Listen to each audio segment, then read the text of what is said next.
Yanga imeanza msimu wa 2026-2027 kwa kishindo baada ya kuifunga Simba Sports Club bao 1-0 na kutoa ngao ya jamii katika mchezo uliochezwa usiku wa Agosti 12, 2026 kwenye uwanja wa New Aman Complex Zanzibar. Ushindi huo umeifanya Yanga kuendelea na utawala wake katika ngao ya jamii, huku Simba ikishindwa kutoa taji hilo licha ya kufuzu kucheza mchezo huo baada ya kushinda CRDB Federation Cup msimu uliopita. Yanga yenyewe iliingia katika mchezo huo ikiwa bingwa wa ligi kuu ya Tanzania bara kwa msimu wa 2025-2026. Mchezo ulianza kwa kasi huku timu zote zikionekana kutambua uzito wa kukutana mapema katika msimu mpya. Yanga lilifanikiwa kupata bao pekee la mchezo dakika ya 31 kupitia mshambuliaji wake Albert Kagwanda aliyefunga kwa kichwa baada ya kupokea mpira uliowasilishwa na Shadrack Boka. Bao hilo lilifanya Yanga kwenda mapumziko likiwa mbele kwa bao 1-0.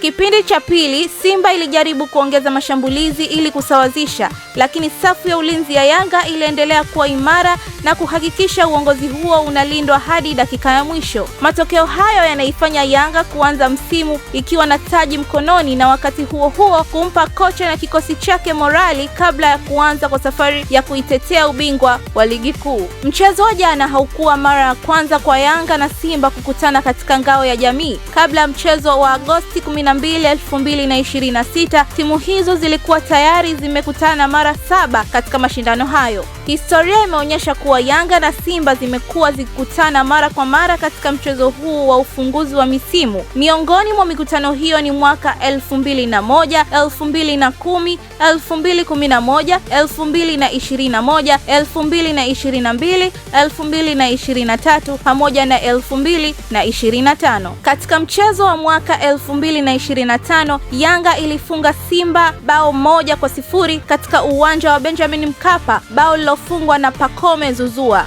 Ushindi huo uliifanya Yanga kutetea ngao ya jamii na ulikuwa ushindi wake wa 6 dhidi ya Simba katika mashindano hayo kwa mujibu wa takwimu zilizoripotiwa wakati huo. Kwa hiyo ushindi wa jana umeendeleza rekodi nzuri ya Yanga dhidi ya Simba katika ngao ya jamii na unaongeza sura nyingine katika ushindani wa timu hizo mbili. Kabla mchezo wa jana, Simba ilikuwa imepoteza mara 5 dhidi ya Yanga katika ngao ya jamii, huku ikiwa imefanikiwa kuifunga Yanga mara 2 katika mikutano yao ya mashindano hayo. Simba iliwahi kushinda dhidi ya Yanga mwaka 2002, 2011, 2017 pamoja na 2023, huku baadhi ya ushindi ukiamuliwa kwa mikwaju ya penalty. Rekodi za mashindano hayo zinaonyesha ushindani mkubwa kati ya klabu hizi mbili katika miaka yote. Baada ya kipigo cha jana, Yanga imeongeza idadi ya ushindi wake katika mikutano hiyo na kuendelea kuonekana kuwa na nguvu zaidi katika ngao ya jamii inapokutana na mpinzani wake wa jadi. Simba mara ya mwisho ilitoa ngao ya jamii mwaka 2023 ilipoifunga Yanga kwa mikwaju ya penalty baada ya mchezo kumalizika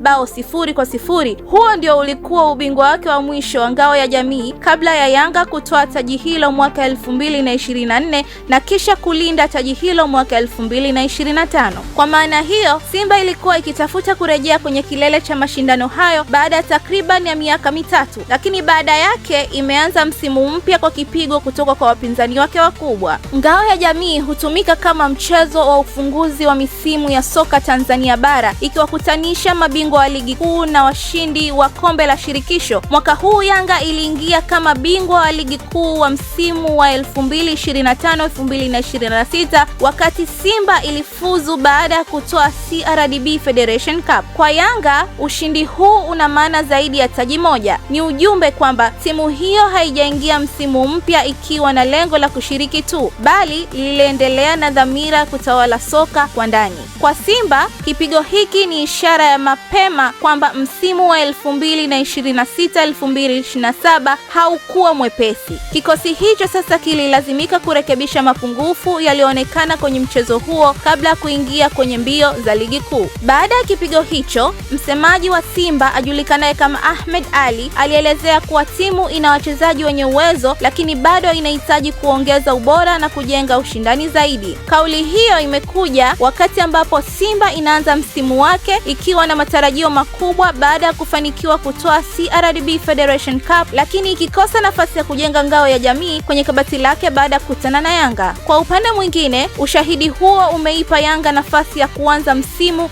kwa kujiamini zaidi, huku mashabiki wake wakipata sababu nyingine ya kuamini kuwa timu yao inaweza kuendelea kutawala soka la ndani. Baada ya mchezo huu, macho sasa yanaelekezwa kwenye ligi kuu ya NBC msimu wa 2026-2027. Yanga itaingia kama bingwa mtetezi, huku Simba ikiwa miongoni mwa timu zinazotarajiwa kutoa upinzani mkubwa katika mbio za ubingwa. Kwa mujibu wa ratiba iliyotolewa, Kariakoo Derby ya kwanza ya ligi kwa msimu mpya imepangwa kufanikiwa Oktoba 10 mwaka 2026, huku Simba ikiwa mwenyeji kwenye uwanja wa Uhuru. Hivyo, ushindi wa Yanga wa Agosti 12 unaweza kuwa mwanzo tu wa sura nyingine ya vita vya soka kati ya vigogo hawa wawili. Kwa sasa, ngao ya jamii ipo Jangwani, huku Simba ikibaki na kazi ya kusubiri nafasi nyingine ya kulipiza kisasi.